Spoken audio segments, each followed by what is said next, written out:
Doubly shame.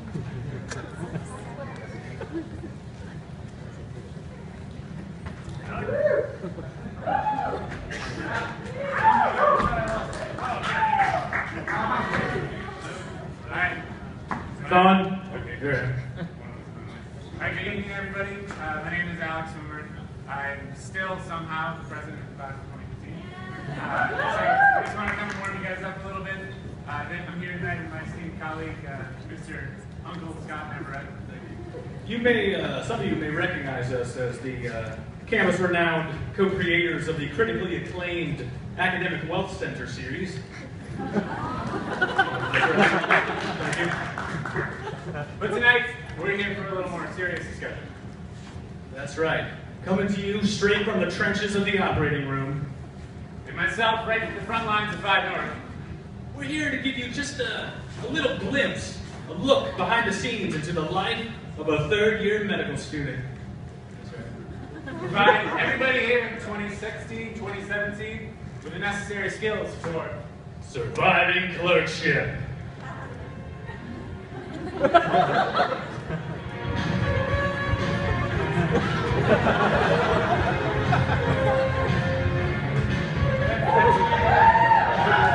I should say before we start, he's a man who does everything really. A true Renaissance man. The real deal John Basile helped us out. So some of the more advanced PowerPoint tricks you're seeing here, that razzle dazzle is courtesy of one man only, the real deal, John Basile. I just want to start by letting you all know, there is no doubt that third year of medical school is going to be the hardest year of your entire lives. Except for intern year.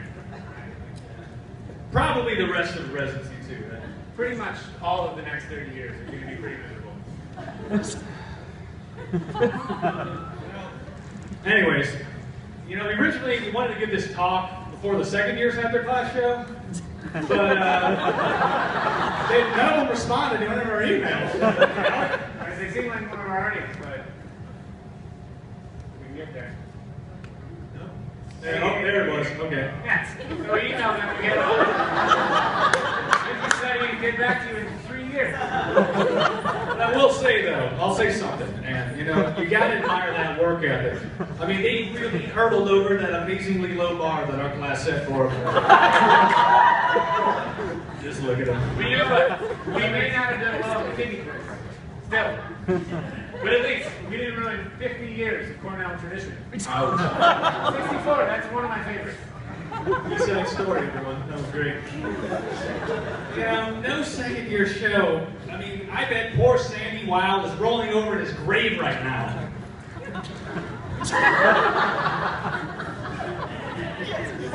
Now, of course, in true proper EBM fashion, tonight's presentation is arranged in Pico format. Now, our study population, we decided to go with an Olin gym load of students and faculty, such as roughly you guys here. Our rigorously designed intervention, of course, is a 3-class show PowerPoint tutorial. We have and our control group, again, class of 2016, currently bunkered over in the library across the street, away from this presentation tonight. And our measured outcome, of course, is the number of Cornell students to successfully matched in non-Cornell residencies. I just want to say, though, you know, as hard as it is, this really is an amazing time in your career. I mean, every morning at 4:30 a.m., 6 days a week, when that alarm goes off, I'm just so happy to be here. I mean, you'll really put to use all those skills that you've developed in your first 2 years of medical school. For instance, on the cardiology floors, you'll see in real time the physiologic changes you see in various positions, including Hamburg, squatting, and of course, Basalva. The biggest concern you can see is getting something. Anyhow, throughout the year, you are going to become masters of the following core clinical skills. beginning with medicine, of course. You'll learn to operate advanced technology, such as a fax machine. Of course, you'll become proficient in trying to draw And then, paging phlebotomy after you draw blood. And then, of course, you're resetting that fax. And boy, do I remember how proud I felt when I made that first console. And then shortly after, passing that angry console off to your resident. I had no idea what was wrong with that patient. The day wouldn't be complete without resetting that fax. But, you know, you'll get the hang of it as soon as you start learning to impersonate a real doctor.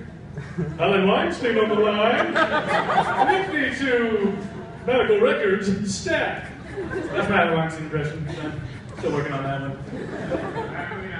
We've got surgery.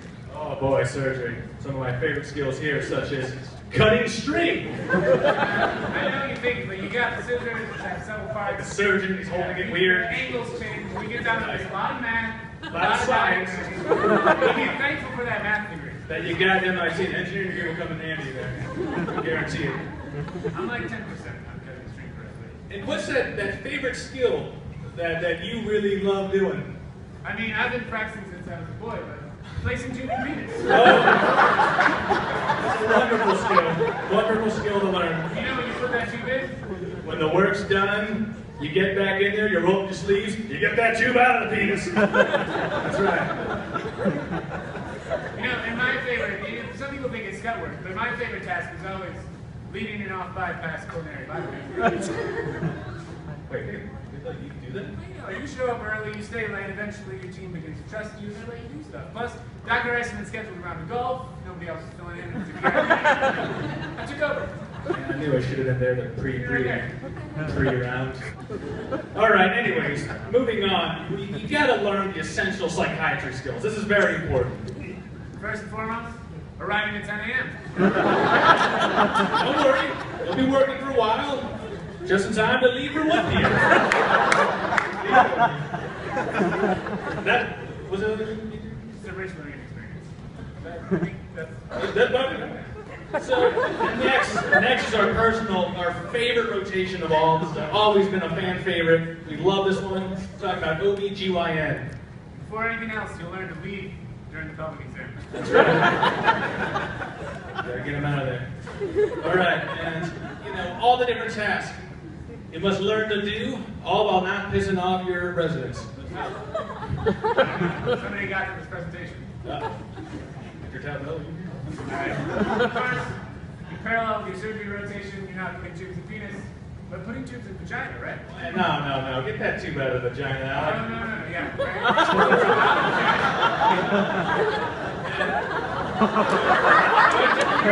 Urethra, of course. And denying that the tube was in the vagina.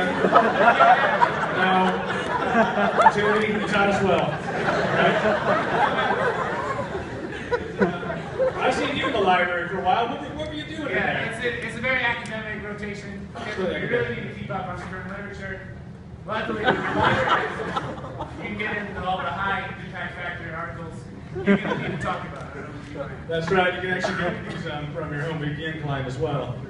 There's good articles in there. Just a little stinging, I think. All right. So now I know that this is a lot to take in. You know, it took us years to learn these skills. But really, they can be acquired by following one simple philosophy. Ownership. Oh. You got to take ownership over your patient. I mean, I guess Cornell's never heard of the Emancipation Proclamation, but... Scott, just exactly how does one take ownership over a patient? Should we demonstrate? I think so. Oh, hello, Mrs. Anderson. How are you doing this morning? Oh yeah! That's right. She never saw it coming. That was probably a little faster than it's the first time. I think so. So, why don't we take them through the 9 essential pillars of taking ownership? Doesn't love a good acronym. You want to start off with O, Alec? Yeah. Obtain a thorough history. Of course. Now, this is something I learned about on my surgical rotation. You want to start? I can't read that, Alex, so you're going to have to try. Any fast gas today? Oh, great. How do you feel about going home? Oh, but I can't feel my legs. Oh, that sounds like a medicine problem. Save it for your BND. Good times. And of course there's W. Wash your hands 4 times before touching the patient, twice after. I really got zinged on this in my OSCE every year, so I was ready. I was ready by the time I got to the wards. And the one, the only New England Journal. Pretend you read it. ECG? Oh, pretend you read it. Rights to privacy. Pretend to protect it, right? And sterile field? Oh, you gotta respect it. That's no joke, no pretending. You mess with the sterile field, you get within 5 feet of the sterile field as a student, Frank the scrub tech's gonna stab your eyes out. Shall we move on? You wanna give us H? Yeah, of course, H. We had that, with that H? No. Yeah. What's oh. Anyway. Yeah, okay, so you got some other parts of the acronym. There's like 6 fillers. Alright. You know, but the point is, it's not just students. You look across Weill Cornell, you'll see everyone's using ownership. Especially our director, Dr. Ernie Escobar. He's really taken it to heart. In fact, he took ownership of the entire clerkship. What? Come on, give it time. No, Dr. Martis, how was your clerkship this morning? Oh! Now, Scott, there's 9 pillars, there's a lot of skills involved. What's the one thing that you think is the most important thing to unlock that highly coveted stamp of honors? Well, it's probably a detailed history. That's not it. I'd say a thorough physical exam, perhaps? Not even close. I know.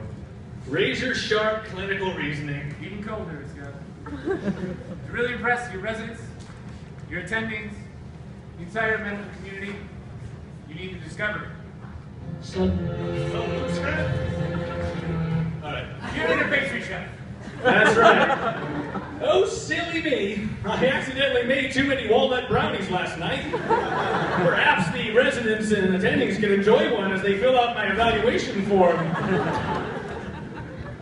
Okay. This actually happens, people. Now, those of you striving for induction to the prestigious ranks of Alpha, Omega, Alpha, Ooh. must always remember what these distinguished letters stand for. Oh, that's right. Achieved Only by. ass kissing. Everybody,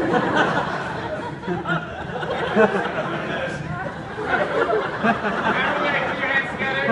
Be a great show tonight. I hope you guys all enjoy Franklin Hospital, an original musical. Whoa, that's not Franklin Hospital, that's not right. That's not a class show. Sorry. The class of 2017 class show, Fellowship of the Curriculum. Put your hands together. All right.